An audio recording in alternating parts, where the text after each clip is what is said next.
Bonjour à tous, je suis très heureux de vous retrouver pour la suite de notre étude basée sur le chapitre 17 d'Apocalypse. Je vous invite à lire un premier texte avec moi qui se trouve dans Témoignages pour l'Église, volume 9, page 142.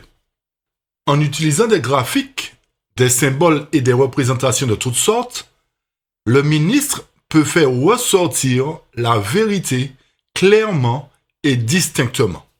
C'est une aide et en harmonie avec la parole de Dieu.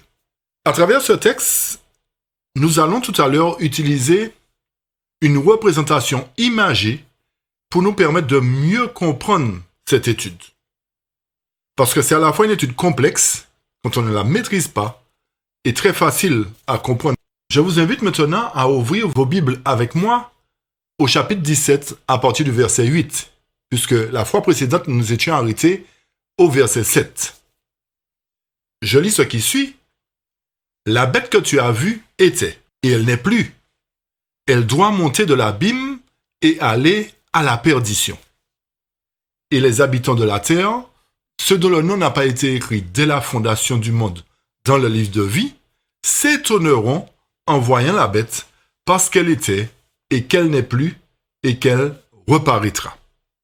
La bête que tu as vue, c'est-à-dire la bête écarlate, dit l'ange, était et elle n'est plus. C'est-à-dire que cette bête-là a commencé à apparaître sur la scène de l'histoire vers 1929. C'est-à-dire au moment où la papauté a été rétablie dans son système ecclésiastique. Et nous savons que cette bête que tu as vue, cette bête écarlate-là, représente la bête léopard dans sa phase qui correspond après la blessure mortelle de la papauté. C'est pour ça que nous avons dit que cette bête-là commence à partir de 1929. Donc, le mot « était » représente la période commençant par la date citée au-dessus jusqu'à la période où elle n'est plus. Alors, la période représentée par le mot « plus » correspond aux 1000 ans de la captivité de Satan, c'est-à-dire pendant le millénium.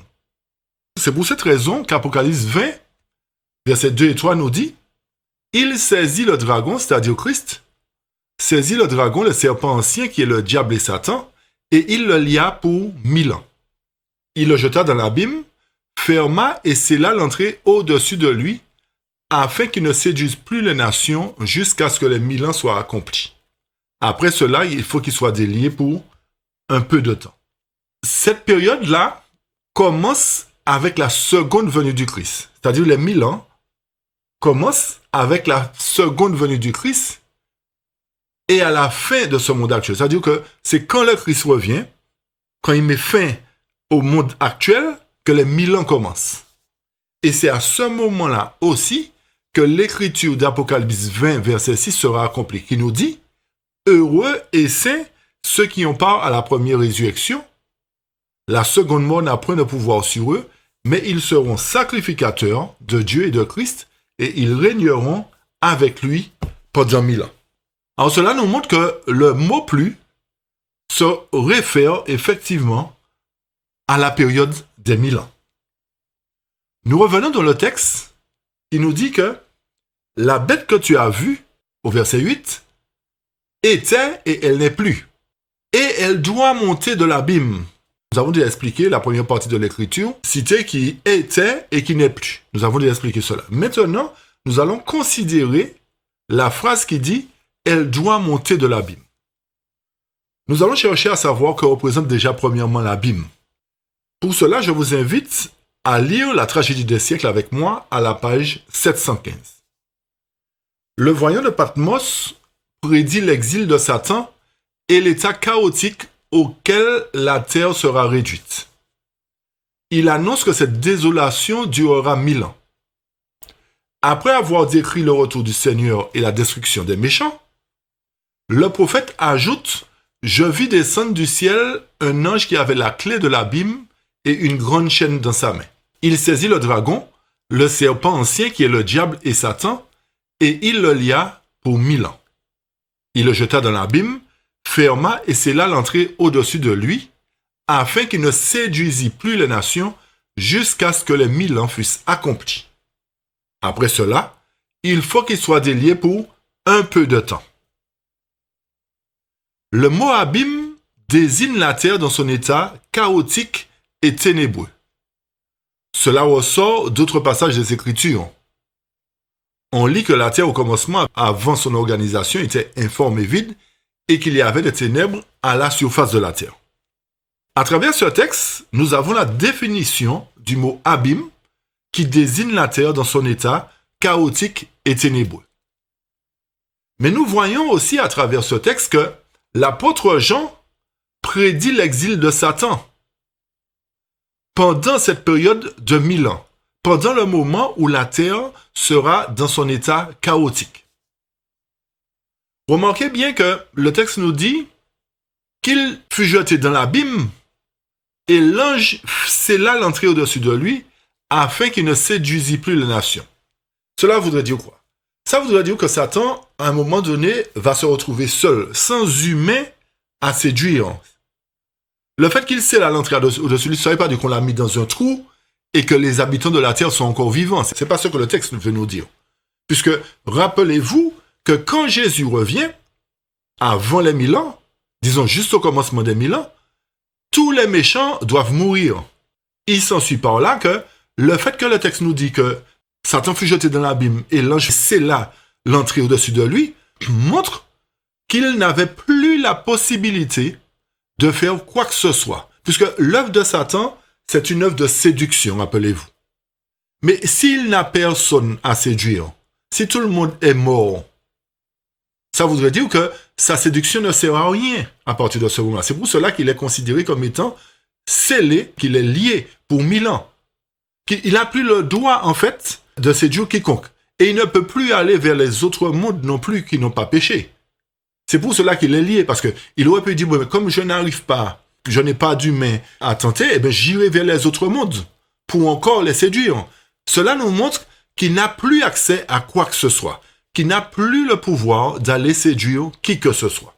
Dans la période millénaire, rappelez-vous que les méchants seront jugés.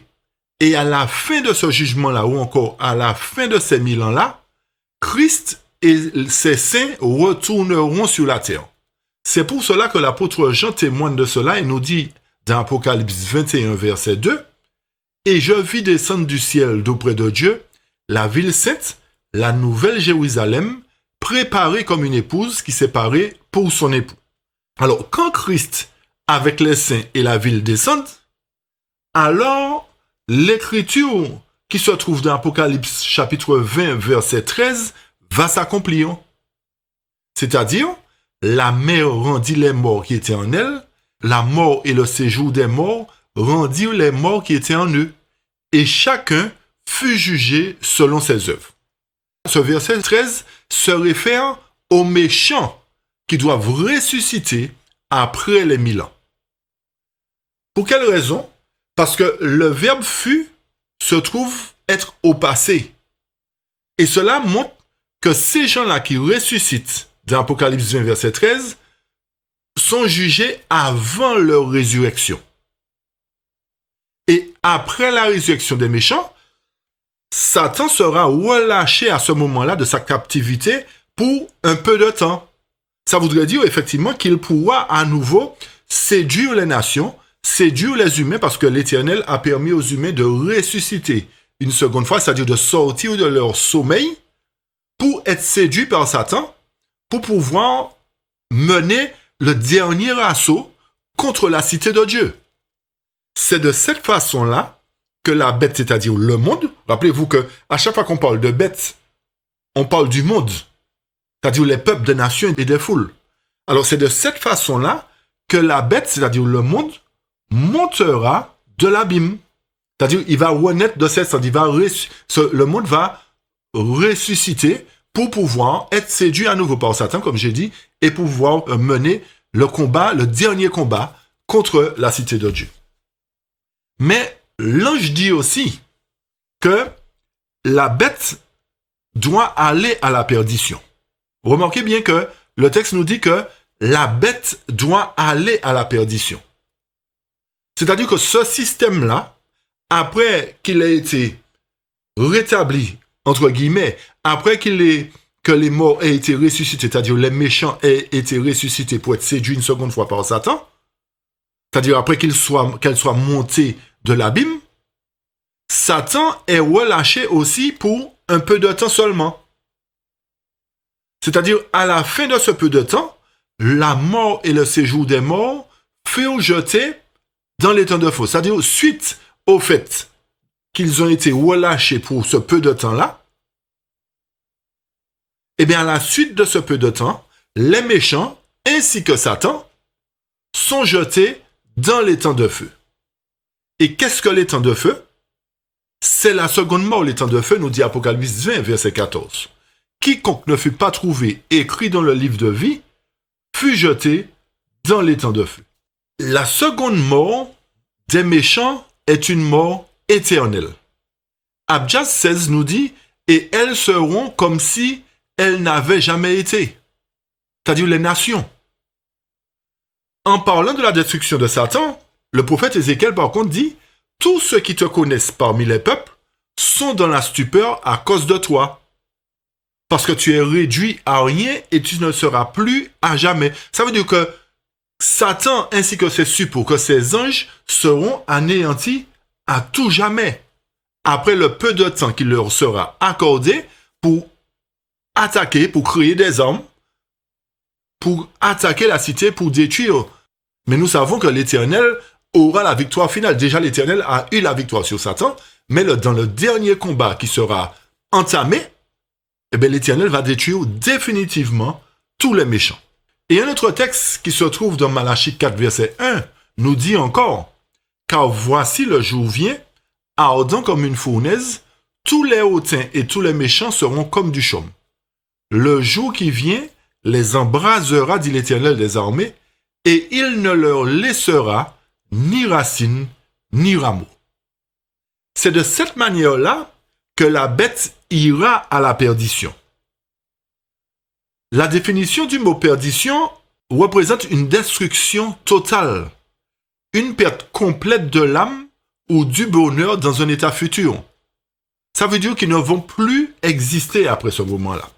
Alors, pour montrer effectivement la période où la bête était, elle n'est plus et elle doit monter de l'abîme, nous allons donner quelques éléments pour bien comprendre cela.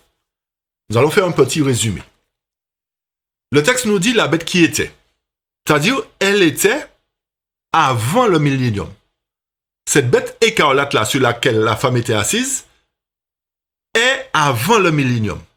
Elle n'est plus pendant le millénium.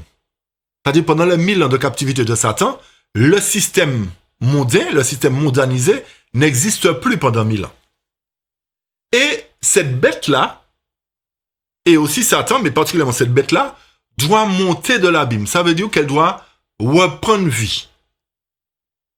Et cette période-là correspond à la période après le millénium. C'est-à-dire au moment où la bête réapparaît et que les habitants de la terre sont étonnés de voir cette bête à nouveau, montre que cette bête-là va réapparaître après le millénium. Pourquoi elle va réapparaître? Parce qu'elle était déjà.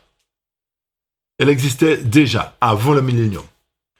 Et le texte nous dit au verset 8, « Et les habitants de la terre, ceux dont le nom n'a pas été écrit dès la fondation du monde dans le livre de vie, s'étonneront en voyant la bête, parce qu'elle était et qu'elle n'est plus et qu'elle reparaîtra. » Remarquez la phrase « dès la fondation du monde ».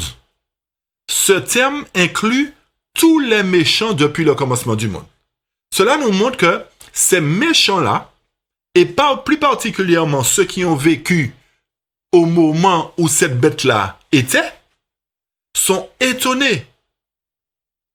Ils sont étonnés parce que la bête était là avec eux. Et le fait qu'ils ont disparu aussi montre que ce système-là, représenté par la bête, a disparu pendant 1000 ans et qu'elle a réapparu au moment où les méchants ont été ressuscités. Et c'est pour cela que les méchants, qui n'ont pas eu leur nom inscrit depuis la fondation du monde, vont s'étonner parce qu'ils ont dit, mais comment se fait-il que ce système-là est encore là? Comment se fait-il que ce système-là a réapparu? Nous poursuivons au verset 9. Le texte nous dit, « C'est ici l'intelligence qui a de la sagesse. Les 7 têtes sont 7 montagnes sur lesquelles la femme est assise. » Toutes les têtes, notez bien, sont représentées sur la bête. Et la femme qui est assise sur elle prouve que toutes les 7 montagnes doivent exister en même temps. Parce que le texte nous dit, les 7 têtes sont 7 montagnes. C'est-à-dire que ces 7 têtes-là, ou encore ces 7 montagnes-là, doivent exister en même temps. Elles ne peuvent pas être consécutives. Pour quelle raison? Parce que la femme s'assoit sur toutes les têtes en même temps. Cela démontre une union des têtes par l'intermédiaire de la femme, c'est-à-dire l'union des églises. C'est la femme qui va permettre aux églises de s'unifier, de s'unir pour qu'elles puissent à son tour les contrôler plus facilement. C'est-à-dire il y aura un seul mouvement. Il y aura, comme on dit, un mouvement œcuménique où toutes les églises seront assemblées dans une seule façon d'interpréter l'évangile, dans une seule façon d'adorer. Et nous savons que cette façon-là, ce système-là ne plaira pas à Dieu. Alors, les têtes sont appelées montagnes, comme la dénomination de Dieu qui est appelée montagne dans Ésaïe 2, verset 2. C'est pour ça que quand on parle de tête qui représente une montagne, on parle d'église de Dieu. On parle de lieu d'adoration. C'est pour cela que les têtes sont représentées par cette montagne. Et ce qui nous permet de dire ça aussi, rappelez-vous que dans Apocalypse chapitre 13, parmi les 7 têtes qui sont apparues sur la bête léopard, il y avait une tête qui était blessée. Et cette tête blessée-là représente l'église catholique romaine. Et c'est ça qu'on avait dit. On avait dit que si cette tête blessée représente un corps religieux, les autres têtes aussi représentent des corps religieux parce qu'elles sont identiques, mis à part la blessure mortelle. Alors, nous poursuivons maintenant au verset 10. Le texte nous dit « Il y a 7 lois ». Alors, je vais vous demander une attention particulière pour bien suivre les 2 versets qui vont suivre, c'est-à-dire le verset 10 et le verset 11. Déjà, concernant le verset 10, la plupart des versions nous disent « ce sont aussi 7 lois ». Si nous nous arrêtons à cette traduction qui nous dit « ce sont aussi 7 lois », on peut comprendre effectivement que les montagnes représentent aussi des lois. Mais comme nous nous référons à la traduction originale, la version originale nous dit « il y a 7 lois ». Cela nous montre que ces lois-là sont distinctes des têtes. C'est-à-dire que les têtes sont une chose, mais les lois sont autre chose. On ne peut pas considérer la version ni Louis II, Thomson, ni les autres versions. La seule version que nous devons considérer, c'est la version King James qui nous dit « il y a 7 lois » et non pas « ce sont aussi 7 lois ». Vous voyez la différence? Alors, étant donné qu'il y a 7 lois, le texte nous dit qu'il y a 5 qui sont tombés, un existe, l'autre n'est pas encore venu, et quand il sera venu, il doit rester peu de temps. Rappelez-vous que le peu de temps, nous l'avons cité comme étant la période après les 1000 ans. À partir de cela, nous voyons qu'il y a effectivement 7 lois. Le texte nous dit bien qu'il y a 7 lois. Retenez bien le chiffre 7. Et le texte nous dit qu'il y a 5 qui sont tombés, un existe, l'autre n'est pas encore venu, et quand il sera venu, il doit rester peu de temps. Nous avons dit que le peu de temps se réfère à après les 1000 ans, se trouve après les 1000 ans.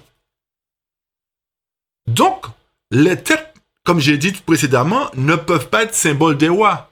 Pour quelle raison? Parce que les rois règnent en ordre successif. Car 5 sont tombés, un existe et l'autre n'est pas encore venu. Tandis que les 7 têtes ont existé au même moment. C'est pour cela qu'on ne peut pas considérer les rois comme étant des têtes ou encore des montagnes. Remarquez le nom biblique 7, qui signifie la plénitude. Quand on parle du chiffre 7, c'est toujours la plénitude, la totalité. Comme la bête représente aussi les méchants qui ressuscitent de l'autre côté du millénium, si tous ceux qui vécurent depuis Caïn jusqu'à la fin de cette génération présente doivent ressusciter, alors les 7 lois en rapport avec la bête doivent s'appliquer à toute l'histoire du monde depuis la création jusqu'à la fin. Puisqu'on parle du chiffre 7, on parle de la plénitude. Alors, si on parle des 7 rois, et on parle que 5 sont tombés, un n'est pas encore venu, et l'autre doit venir après le millénium, cela nous montre que le symbolisme prend en compte toute l'histoire du monde, depuis la création jusqu'à sa fin. Alors, nous revenons au verset 10, qui nous dit, « Il y a 7 rois, 5 sont tombés, un existe, l'autre n'est pas encore venu, et quand il sera venu, il doit rester peu de temps. » Le roi qui existe doit être celui qui existe actuellement, c'est-à-dire la bête léopard, dans sa deuxième phase, c'est-à-dire la phase après la blessure mortelle, ou encore la phase où les 10 cornes ont été couronnées. C'est-à-dire c'est ce roi-là qui existe aujourd'hui, autrement dit, les nations européennes christianisées, c'est elles qui dirigent le monde aujourd'hui. Mais on ne va pas dire ce sont 10 rois qui dirigent, c'est l'Europe qui dirige. On va dire un roi. Le roi est représenté par l'Europe qui dirige. Ok? Le roi qui existe, comme j'ai dit, doit être celui qui existe actuellement. Et celui qui n'est pas encore venu doit être dans le futur, comme on a dit, après les 1000 ans. Par conséquent, les 5 qui sont tombés doivent être dans le passé, c'est-à-dire avant que cette bête léopard-là reçoive l'autorité. Ce sera la seule position correcte à prendre afin de ne pas faire du tort à la sainte parole de Dieu. Alors, comme ces rois-là se réfèrent à toute l'histoire du monde sous le péché, nous devons considérer le nombre d'empires universels ou les périodes depuis le commencement du monde. Et c'est ce que nous allons faire maintenant. Nous allons utiliser maintenant la méthode imagée pour permettre de bien comprendre ce que nous disons. Avant de considérer les rois, nous allons considérer les systèmes universels qui ont dominé le monde et qui dominent le monde maintenant. Le premier système universel, je vais utiliser la souris pour que les choses soient plus claires, pour que vous puissiez bien me suivre. Le premier système universel est représenté par un lion, conduit par Nebuchadnezzar. Et rappelez-vous que chaque animal représente le monde dans son entier. Alors, le premier système universel, j'ai dit, représente le lion conduit par Nebuchadnezzar. Le deuxième système universel, c'est l'ours, représenté par les Mèdes et les Perses. Troisième système, la bête léopard. Quatrième système universel qui a dominé, c'est la Rome païenne, parce qu'elle a dominé à un moment donné. Le cinquième système universel, c'est la Rome papale. OK? Le sixième système universel, c'est la bête léopard, c'est-à-dire celle qui est maintenant. Pour quelle raison? Parce que les cornes, rappelez-vous que les cornes représentent des pouvoirs civils. Et remarquez que les cornes sur la bête léopard sont couronnées. Cela nous montre que ce sont les cornes couronnées qui dirigent le monde aujourd'hui. Autrement dit, l'Europe christianisée qui dirige le monde de la bête léopard dans sa deuxième phase. Alors, pour pouvoir comprendre cette affaire de première phase ou deuxième phase, je vous invite à retourner dans l'étude concernant Apocalypse chapitre 13, versets 1 à 9, pour bien comprendre ces deux phases de la bête léopard. Alors, nous avons dit que la bête léopard représente le sixième système universel. Le septième système universel est représenté par la bête écarlate sur laquelle la femme est assise. Remarquez bien que nous avons montré 7 systèmes universels qui ont dominé le monde, qui ont contraint le monde à suivre leur propre voie, on va dire, entre guillemets. D'accord? Maintenant, étant donné que nous avons identifié les 7 systèmes universels, nous allons considérer maintenant les rois, les différents rois. Alors, notez bien qu'un système universel est contrôlé par un roi. OK? Alors, notez bien ce que je veux dire. L'histoire du monde ne commence pas avec Babylone. Même si nous avons identifié les 7 systèmes universels, le premier commence par Babylone, mais l'histoire du monde ne commence pas par Babylone. L'histoire du monde commence par Adam. Et comme Adam, c'est lui qui commence l'histoire du monde, ok? Nous comprenons par là que Adam a été le premier roi qui a été institué par Dieu, qui a été mis en place par Dieu pour diriger le monde. Alors, si Adam a été le premier roi qui a dirigé le monde, il s'ensuit qu'il y a d'autres rois qui sont venus après. Pour quelle raison? Parce que Adam a perdu sa royauté. Adam a perdu sa royauté au moment où il a péché, où Ève et lui ont péché. Cela nous montre effectivement que si nous prenons en compte l'histoire du monde dans son entier, et c'est ce que Apocalypse 17 nous explique. C'est-à-dire, Apocalypse 17 nous parle de toute l'histoire de l'humanité. Alors, nous ne pouvons pas prendre l'histoire de l'humanité en compte sans Adam. Forcément, Adam, comme j'ai dit, représente le premier roi. Ensuite, Babylone, conduit par Nebuchadnezzar, est le deuxième roi, suivi de Darius, le troisième roi, ainsi que Cyrus, qui conduisent le royaume de Perse. Le quatrième roi se trouve être Alexandre, qui conduit la Grèce. Alors, pour pouvoir mieux comprendre cela, nous allons prendre en considération les ailes qui sont sur le lion, sur le léopard, et les trois côtes qui sont dans la gueule de l'ours. Pourquoi deux ailes ont été données au lion?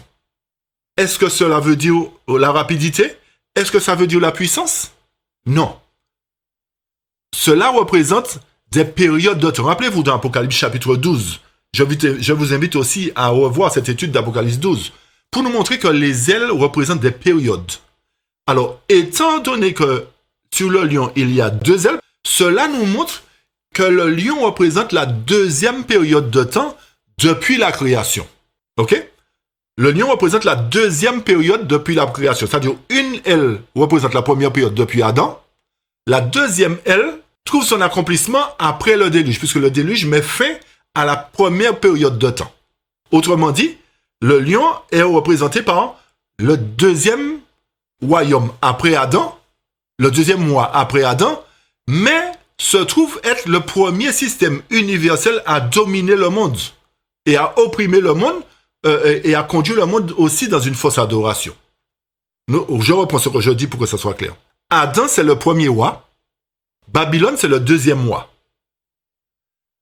Babylone se situe dans l'histoire du monde à l'époque numéro 2, c'est-à-dire après le règne d'Adam, après que le déluge se soit accompli.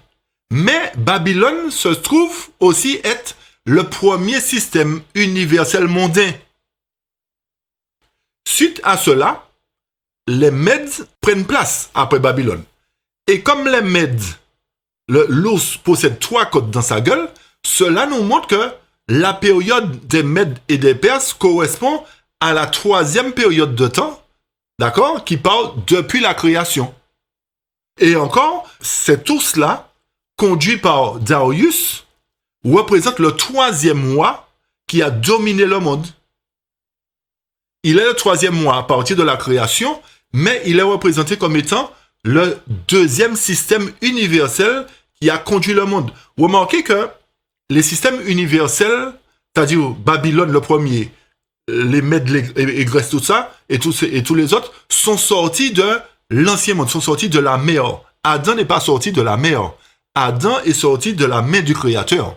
C'est pour cela que nous faisons la distinction entre les systèmes universels représentés par les animaux, d'accord, et les rois qui prennent en compte l'histoire du monde depuis le début. J'espère que les choses sont claires pour vous. Alors, étant donné que nous avons identifié le troisième roi et le deuxième empire universel représenté par la deuxième bête, nous considérons le quatrième roi qui est Alexandre le Grand, mais le troisième empire universel représenté par une bête. D'accord? Alors, remarquez bien qu'il y a 4 rois avant la croix. C'est-à-dire Adam, Nebuchadnezzar, Darius et Alexandre le Grand. 4 rois avant la croix. Mais aussi, il y a 3 empires universels représentés par les animaux avant la croix. C'est-à-dire le lion, l'ours et le léopard à 4 têtes. Je poursuis pour les autres rois. Alors, il y a 5 qui sont tombés. Nous avons déjà défini les 4 premiers. Le 5e roi se situe après la croix. Il est représenté par l'Empire romain. Étant donné qu'il y a 2 bêtes, 2 phases dans la bête indescriptible, c'est-à-dire une phase païenne et une phase papale, nous n'allons pas, pour le moment, séparer cette bête-là en deux phases. Nous allons la considérer comme étant un seul système, c'est-à-dire WOM. Ok. À partir de ce moment-là, nous comprenons que le 5e mois qui a dominé le monde, c'est la corne et la bouche qui parlaient avec arrogance, représentées par la papauté.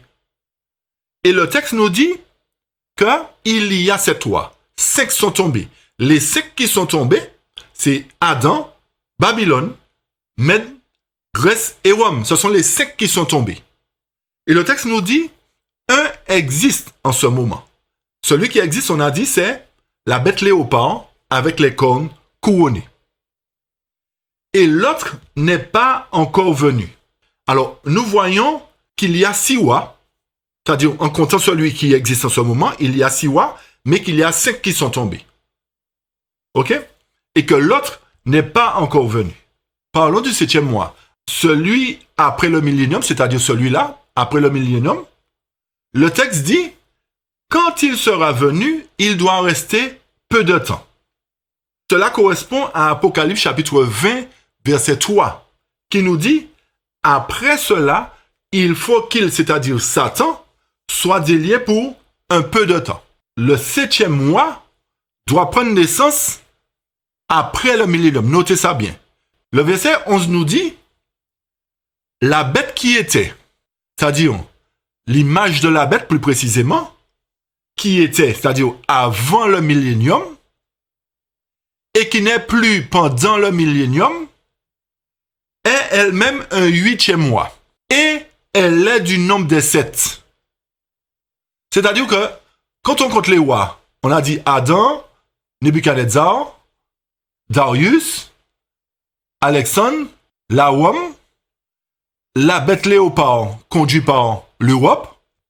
Okay? Et comme cette bête écarlate-là est une image du système représenté par la bête léopard, nous ne pouvons pas la compter forcément comme un roi, puisque nous savons que cette bête-là est conduite par la femme, par un faux système d'adoration. Ça veut dire qu'aucun roi sur la terre n'aura le pouvoir de conduire cette bête-là. C'est seulement la femme qui va conduire cette bête. Et cette femme-là, c'est un faux système d'adoration, mis en place par le dragon lui-même. Autrement dit, cette bête-là est une image. OK?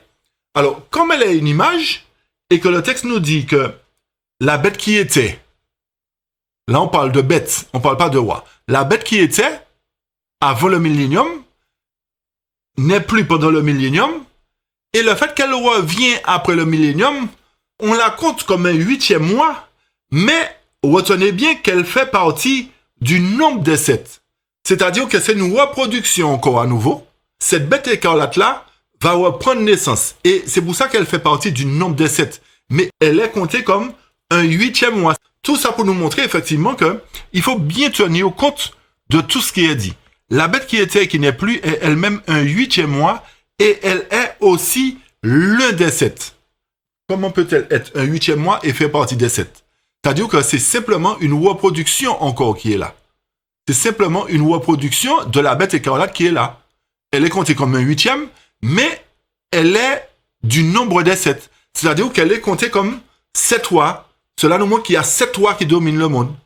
Et comme le 7 représente la plénitude, il ne peut pas avoir 8. Le 8 n'est pas un chiffre de Dieu. C'est le 7 qui représente la totalité.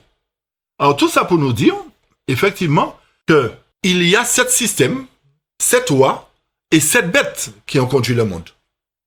Je reprends ça.